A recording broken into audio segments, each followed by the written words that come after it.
Halo teman-teman, hindarilah judi dan semua bentuk judi termasuk judi online, sebab judi hanya akan membawa sengsara dan derita. Jika kalian melihat komentar spam bot seperti ini, mohon bantuannya untuk melaporkan komentar ini dengan cara seperti ini.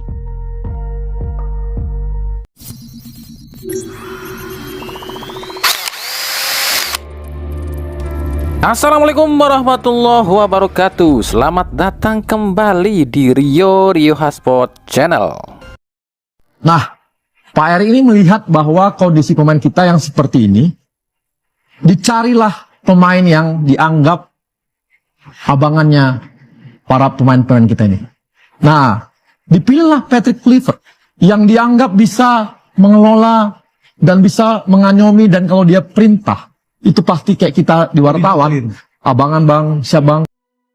Aduh, inilah ucapan dari seorang penjilat ya kayak gini ya. Aduh, dia bilang apa? Kluivert bisa mengayomi, pemain akan nurut dengan ucapan Kluivert. Tapi kenyataannya, ini kenapa kok bisa berbeda berbanding terbalik? Ada ketegangan di locker room timnas saat lawan Arab Saudi loh. Ini lagi rame di sosial media nih. Ini kan berawal dari ucapannya manajer timnas Sumarji yang katanya sih ada atau membenarkan ada sebuah konflik kecil ataupun ketegangan di locker room timnas saat lawan Arab Saudi. Tapi memang nggak dijelasin secara rinci ketegangannya itu apa, antara pemain dengan pemain atau antar pelatih dengan pemain atau apa. Tapi ya kalau buat kami pribadi ya nggak jauh-jauh dari itu. Nah, kami pun coba menelusuri ya dan mencari tahu apa sih yang terjadi dan apa sih tanda-tandanya. Yang pertama, Jay Ijes. Jarang-jarang banget loh ya, Jay Ijes itu terlihat sangat emosi. Di laga lawan Arab, Jay Ijes ini sangat emosi. Tapi emosinya bukan ke lawan tuh ya. Tapi kenapa? Entah kayak kurang nyaman. Bahkan saat diwawancarai usai pertandingan pun emosi Jay Ijes ini belum mereda. Bahkan saat diwawancarai, Jay Ijes bilang pertandingan yang sangat emosional, ada sesuatu terjadi di locker room. Itu kata Jay Ijes. Yang kedua, postingan Justin Hubner yang tiba-tiba dia minta maaf ya. Kemarin kan awalnya Justin Hubner kan memposting Instastory. Semua orang juga tahu siapa yang harusnya ada di lapangan. Ditambah Instastory terbaru Justin Hubner yang menggambarkan apa ya? Burung Garuda yang terbang pendek. Lalu yang ketiga, beberapa potongan video lawan Arab Saudi yang memperlihatkan ketidakkompakan para pemain timnas saat lawan Arab. Nah, dengan berdasarkan beberapa hal tadi, akhirnya mengerucutlah ke satu kesimpulan kami. Ingat, ini cuma kesimpulan kami aja loh ya. Jadi kalau prediksi kami, memang ada ketidakstabilan atau keributan kecil di locker room saat pemilihan starting 11 dan juga formasi yang akan dipakai. Jadi kalau menurut kami ya, pemain-pemain timnas yang sudah lama bergabung dengan timnas ini ngerasa aneh nih dengan starting 11 ataupun strategi Patrick Kluivert, Jay Ijes, Justin Hubner dan lain-lain. Sebenarnya kan mereka udah tahu nih gimana rasanya melawan Arab Saudi dengan formasi yang apa. Tapi ketika Kluivert memberikan formasi dengan seperti itu, otomatis para pemain ini pun kaget dong. Pemain-pemain timnas yang udah lama gabung di timnas, mereka ini mungkin aneh nih dengan strategi ataupun formasi yang diturunkan Patrick Kluivert, Jay Ijes, Justin Hubner dan lain-lain. Mereka kan udah tahu gimana rasanya melawan Arab dengan formasi yang apa. Tapi ketika Kluivert memberikan formasi atau pemain-pemain yang akan ditampilkan seperti itu, akhirnya mereka pun kecewa dan mungkin agak sedikit protes lah. Kok formasinya kayak gitu, coach? Ini kan formasi yang jelek, kok dipakai lagi? Contoh mungkin lini belakang ya, udah tahu trio Jir, Justin, Ijes, dan Ridho ini yang paling paten di timnas Indonesia. Kenapa nggak dimainkan, ditampilkan secara bersamaan di laga lawan Arab ini? Lalu lini tengah pun mungkin diprotes. Klok, Pelupesi, Kambuaya ini kan posisinya sama, tukang potong semua. Kenapa ditampilkan secara bersamaan? Kan akhirnya nggak ada pengatur serangan dong di timnas.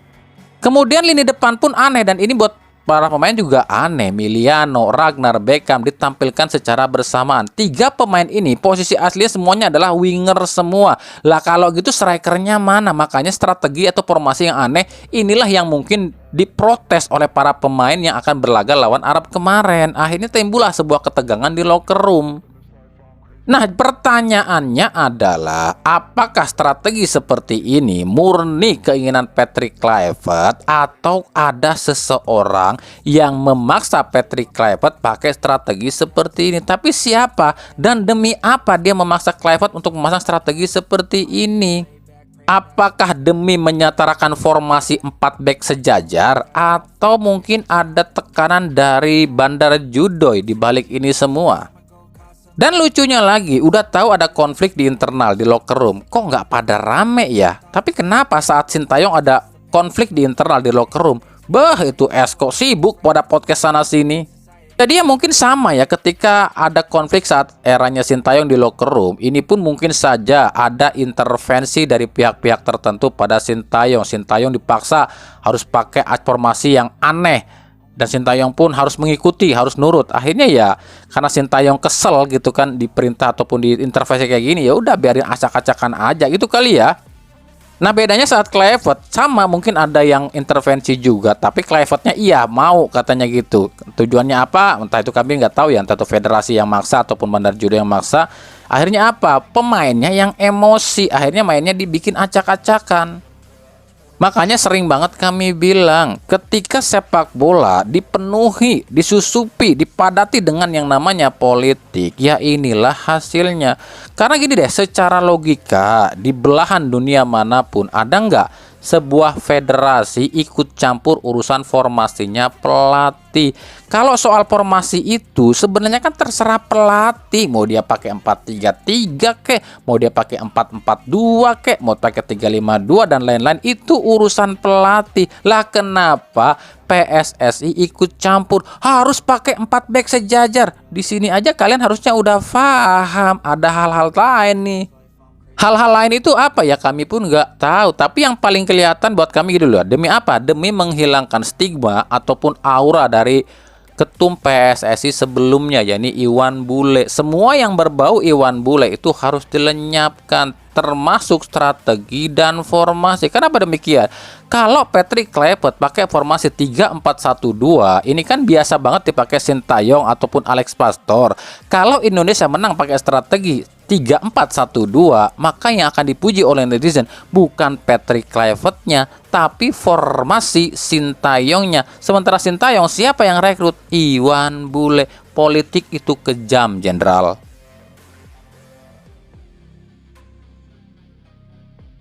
Lalu soal video yang ini, nah ini beramai banget ya di media sosial ya. Di sini ada terlihat video Beckham dan Makluk ini tengah diskusi dengan Jay Ijes. Tapi di media sosial ramenya, di postingnya katanya Beckham sama Makluk ini ngasih arahan sama Jay Ijes. Kalau kami pribadi nggak tahu ya, ini bener apa enggak Klok dan Beckham ini ngasih arahan sama Bang Jay. Karena kan yang tahu itu cuma Bang Jay. Kalau kami pribadi pengennya ya yang ngelurusin ini adalah Bang Jay sendiri deh. Karena kan dia yang tahu. Kalau kita manusia, atau kita orang penonton di layar TV ya, kan cuma bisa mendebak-nebak. Akhirnya apa? Nuduh sana sini, ngehujat sana sini, ngejelekin sana sini. Malah apa? Tambah dosa. Nah, daripada kita numpukin dosa, mendingan kita klarifikasi langsung aja ke pihak Bang Jay-nya. Jangan ke Klok dan Beckham deh, ke Bang Jay-nya aja. Apa yang sedang diomongin itu aja. Daripada kita posting-posting, aduh ini Kapten Persib ngapain sih? Ngajarin Bang Jay segala, kan kaptennya siapa? Kayak gitu kan. Daripada begitu mendingan kita tanya langsung sama Jay-nya. Dan kalau kita udah pertanyakan dan juga menurut Bang Jay benar, katanya Maklok ngasih arahannya seperti apa gitu kan. Kalau benar ngasih arahan baru kita bisa tegur Maklok. Kapasitas Maklok di sini apa? Dia bukan kapten timnas. Kalau cuma sharing harus begini oke. Tapi kalau ngatur-ngatur kapten, nah ini baru kita pertanyakan. Makanya kita itu nggak bisa apa ya, siapapun juga ya, nggak bisa langsung menjudge, menghukum ataupun memvonis. Oh ini si Klok ini kurang ajar, masa kapten diatur-atur sama dia lah. Dia siapa ya? Kita kan nggak tahu apa yang diomongin di sana. Yang beredar di media sosial kan cuma ngejelekin, kok Klok kurang ajar sama Beckham nih, masa ngajarin Bang Jay. Belum tentu kan, makanya otaknya dipakai dulu. Lalu soal video ini yang rame juga nih, di mana ada video katanya Bang Jay ini, bukan katanya sih, terlihat ya, Bang Jay ini nggak mau nih saat ditawarin minum sama Mark Klok. Nah, kalau ini sih kami juga nggak tahu penyebabnya, makanya kembali kami bilang tanyakan dulu sama Bang Jay-nya. Kalau memang ada masalah intern antara Bang Jay dengan Mark Klok atau segala macam, ya buat kami ya itu harus selesaikan. Tapi gini loh, kalaupun benar Mark Klok ini dibenci sama netizen Indonesia saat ini, buat kami hal yang lumrah, hal yang wajar juga. Kenapa wajar? Bukan kami ini ngejelekin Mark Klok atau siapapun juga, karena ya kita flashback beberapa hal yang terjadi pada Mark Klok dan juga timnas Indonesia. Dulu kita sama-sama pernah lihat ataupun pernah mendengar ya, ada berita yang ramai di media sosial, katanya Mark Klok ini bilang Sintayong ini seorang diktator. Itu wawancaranya di ESPN ya, meskipun diklarifikasi sama Klok dia nggak ngomong kayak gitu. Tapi memang buat kami pribadi agak jengkel bahkan apa yang diucapkan Mark Klok, karena memperkeruh suasana seperti ucapan yang berikut ini dari Mark Klok. Apakah itu artinya, Mat, selama ini berdasarkan pengalaman Anda memang ada kendala komunikasi secara bahasa dengan Coach STY? Pasti lebih susah karena dia selalu bahasa Korea dan harus translate ke Indonesia dulu, baru translate lagi ke bahasa Inggris atau Belanda. Itu tidak optimal sebagai pemain pasti, karena di sepak bola modern kamu juga harus punya chat langsung man to man atau komunikasi dengan pelatih untuk apapun, untuk taktik, untuk bicara apapun, dan ini sangat penting buat komunikasi ya. Maka ketika Sintayong dipecat, Mark Klok pun secara tidak langsung ini dianggap salah satu sengkuni, orang yang berkontribusi untuk menyingkirkan Sintayong. Apalagi usai Sintayong dipecat, tiba-tiba Mark Klok dipanggil kembali ke timnas oleh Patrick Kluivert. Jadi wajar masyarakat menilainya ini emang Kloknya yang jadi sengkuni nih gitu kan ya. Itu hal yang buat kami hal wajar. Kenapa Mark Klok ini dibenci sama netizen ini, bukan cuma gara-gara dia ini pemain Persibnya lo ya, tapi juga gara-gara mungkin kejadian antara dia dengan Sintayongnya. Sementara di Indonesia fansnya Sintayong ini sangatlah banyak. Udahnya fansnya Sintayong benci ke Mark Klok, ditambah fansnya musuhnya Persib pun benci juga sama Mark Klok, karena Mark Klok pemain Persib, kan double akhirnya musuhnya dari Mark Klok ini. Lalu soal gambar yang satu ini juga ramai di media sosial nih. Ini katanya Beckham Putra ini nggak ngehormatin lagu Indonesia Raya. Lagu Indonesia Raya belum berhenti, dia udah bikin nyemangatin pemain lain. Kalau buat kami gini loh, orang yang percaya sama gambar kayak gini, orang paling goblok, paling blow on. Ini bocil, bener-bener bocil sih. Kenapa? Lah kelihatan banget ini editan. Nih tuh lihat faktanya, sampai akhir lagu Beckham tetap nyanyiin. Nah udah selesai baru yang sih semangat. Justru yang jadi sorotan kami adalah Wak Haji Ragnar. Lagu belum kelar dia udah tepuk tangan, karena mungkin dia mikirnya nggak fokus kali ya. Lihat di Beckham sampai Indonesia Raya kedua dia masih nyanyi tuh. Jadi lihat nih, posisi gambar ini aja udah aneh banget. Makanya kalau buat kami yang percaya terus ngehujat ya. Pertama, selain dia ini juga benci ke pemain Persib, kedua memang lagi panas-panasnya ke pemain Persib gitu kan. Yang ketiga, dia emang orang goblok yang dia punya dendam pribadi sama pemain Persib, akhirnya diupload seperti ini. Segala cara pun dihalalkan gitu.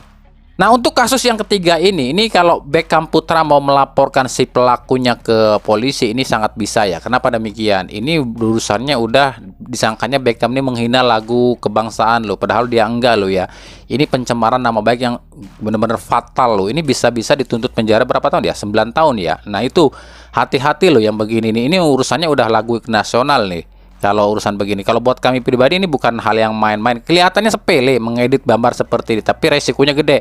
Makanya kami bilang hati-hatilah kalian dalam bersosmed. Kalau misalnya hal ini diketahui sama Beckham dan dia nggak terima, terus kalian dibawa ke jalur hukum, 9 tahun loh menanti kalian di dalam penjara.